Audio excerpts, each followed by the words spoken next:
নমস্কার বন্ধু, আমি স্বপন শতনগা ইউটিউব চ্যানেলে সবাইকে স্বাগত। আমি স্বপন, পূর্ব মেদিনীপুর থেকে। আজকেও আপনাদের সামনে নিয়ে একটি বিষয় উপস্থিত হয়ে গেছি। গ্রামের মায়েদের হাতের তৈরি বড়ি, নানান বড়ি। বড়িগুলো তৈরি করছে দেখছেন। এই বড়িগুলো আঞ্চলিক ভাষায় বা গ্রামীণ ভাষায় আমরা বলি এটা দেওয়া হচ্ছে ফুলবড়ি। এরপরে আসবে বিচা বড়ি। আপনাদের শুনলে হাসি লাগবে হয়তো, কারণ যে চাল কুমড়োটা আমরা খাই না নরম অবস্থায়, ওটা পেকে গেলে ওই চাল কুমড়োর থেকে বিউলির ডাল এবং বিভিন্ন ধরনের মুখরোচক মশলা দিয়ে তৈরি বিভিন্ন ধরনের বড়ি, এটা হচ্ছে ফুলবড়ি। ফুলবড়িটা যেখানে দেওয়া বসানো হচ্ছে বা দেওয়া হচ্ছে, সেটা হচ্ছে একটা বাঁশের কঞ্চি দিয়ে তৈরি এবং দড়ি দিয়ে পাটাতন। ওই পাটাতনে সুন্দর সুন্দর করে সারিবদ্ধ ভাবে বড়িগুলো দেওয়া হচ্ছে। এই বড়িটাকে বলা হচ্ছে ফুল বড়ি। বুঝতেই পারছেন এই বড়িগুলো সুস্বাদু, খুব সুন্দর।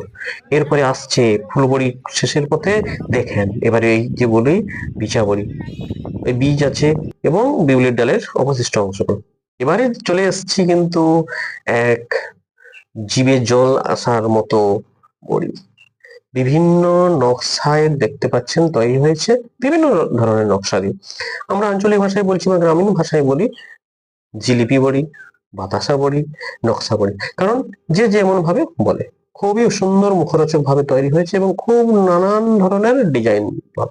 তাই আমরা নানান ধরনের ডিজাইন বা নকশায় হয়েছে বলে আমরা বলি নকশা বড়ি। বুঝতেই পারছেন এই বিউলির ডাল, মসুর ডাল, মুগ ডাল, বিভিন্ন ডালের পেস্ট দিয়ে এবং মুখরোচক কিছু কিছু মশলা দিয়ে। দেখতেই পাচ্ছেন একটা থালার মধ্যে পোস্ত কিংবা তিল। ওই পোস্ত কিংবা তিল এর উপরেই বিউলির ডাল বা বিভিন্ন ডালের পেস্ট, মুখরোচক মশলা মিশ্রিত পেস্ট।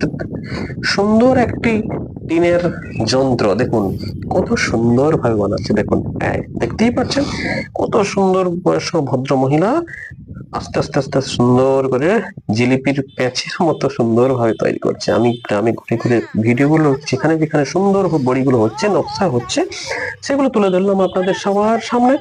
সবাই এই বিষয়ে ভিডিওগুলো দেখতে থাকুন। আরো নতুন নতুন ভিডিও আনবো আপনাদের সামনে, তাই সবাইকে বলছি উৎসাহ দেবেন আমাকে, সাবস্ক্রাইব করে রাখবেন নতুন নতুন ভিডিও পেতে। এই শ্রবণ শতনগা ইউটিউব চ্যানেলের পাশে থেকে লাইক, কমেন্ট, শেয়ার করতে ভুলবেন না কিন্তু। সেই সঙ্গে বাড়ির সবাই এবং আপনি নিজে যিনি দেখছেন সবাই সুন্দর সুস্থতা কামনা করে আজকে এই বিষয়গুলো এখন পর্যন্ত শেষ করছি। শেষ পর্যন্ত দেখার জন্য সবাইকে ধন্যবাদ।